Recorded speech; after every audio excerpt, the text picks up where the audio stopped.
اگر ہندوستان کی لوک سبھا میں اگر آپ کے 10 سے 15 MP ہوتے، سوچو تصور کی دنیا میں آپ کو لے کر جا رہا ہوں، اگر 10 سے 15 مسلم MP ہوتے تو ہندوستان کی پارلیمنٹ میں اسد الدین اویسی اکیلا محسوس نہیں کرتا اپنے آپ کو۔ میں اکیلا محسوس نہیں کرتا، یقیناً اکیلا محسوس کیا میں۔ سنو بھائی سنو، نعرے بات میں سنو، کیوں اکیلا محسوس کیا میں؟ سب کے پاس جا کر سمجھا رہا تھا، ہر ایک کے پاس گیا، اور خدا کی قسم مجھے زندگی میں کبھی اتنا اکیلا پن محسوس نہیں ہوا۔ میں نے اپنے ہاتھوں سے اپنی باپ کے جسم کو قبر میں اتارا، اس وقت بھی اکیلا پن محسوس نہیں ہوا جب میں اپنی آنکھوں کے سامنے دیکھ رہا تھا کہ میری شریعت میں مداخلت کی جا رہی۔ میں بے بس تھا، اکیلا دیکھ رہا تھا، ایسا دکھ رہا تھا کہ دوبارہ 6 دسمبر میرے آنکھوں کے سامنے نظر آ رہی کہ کس طرح سے تم نے میرے مسجد کی اینٹوں کو نکالا تھا، اس طرح کا ایک منظر پیش ہو رہا تھا کہ اس لیے ہم کو آپ دکھانا چاہ رہے ہیں کہ ہم زندہ نہیں رہ سکتے، کہ ہم اپنی شریعت پہ چل نہیں سکتے، اس لیے ہم کو آپ اکیلا کرنا چاہ رہے ہیں، پیچھا کرنا چاہ رہے ہیں۔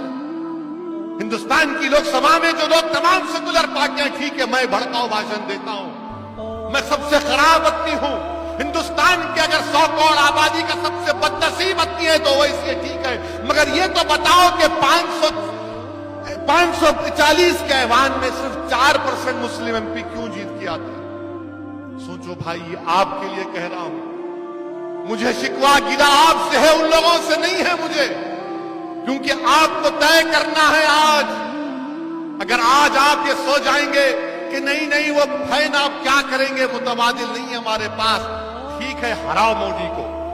میں نہیں کہہ رہا ہوں کہ مت ہراؤ مودی کو، میں یہ نہیں کہہ رہا ہوں RSS کو، BJP کو مت ہراؤ، میں یہ بھی نہیں کہہ رہا ہوں کہ شیو سینا کو مت ہراؤ، مگر کیا تم مہاراشٹر کے اسمبلی میں 5-6 دیوانوں کو کامیاب نہیں کر سکتے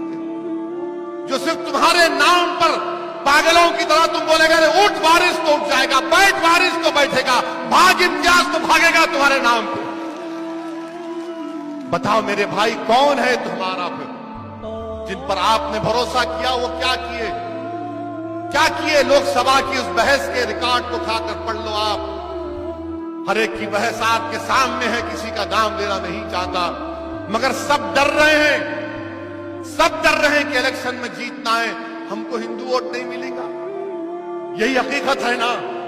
اور پھر ہم سے آ کے بولتے، خاموشی میں آ کے بولیں گے دیکھو بھائی 19 کا الیکشن آ رہا، مودی کو ہرانے کا، ہم مودی کو نہیں ڈالے ووٹ، نہ ہم کبھی ڈالیں گے انشاءاللہ ہوتا۔ آپ نے ڈالا مودی کو ووٹ، آپ نے کامیاب کیا BJP کو، شیو سینا کو ہم نے نہیں کیا۔ ارے ہم تو برسوں سے تم کو ہی ڈالتے آ رہے نا، ہماری 1 نسل 2 نسل 3 نسل 4 نسل 5 نسل نکل گئی، تم کو ہی ووٹ ڈال رہے، مگر جب اسد الدین اویسی کھڑا ہوتا ہے تو بولتے ووٹ کاٹنے کے لیے آیا، ووٹ کاٹنے کے لیے نہیں آیا بھائی، میں اللہ گواہ ہے میں ووٹ کاٹنے کے لیے نہیں آیا، میں ان لوگوں کو قریب سے جانتا ہوں، ذمہ داری کے ساتھ کہہ رہا ہوں کہ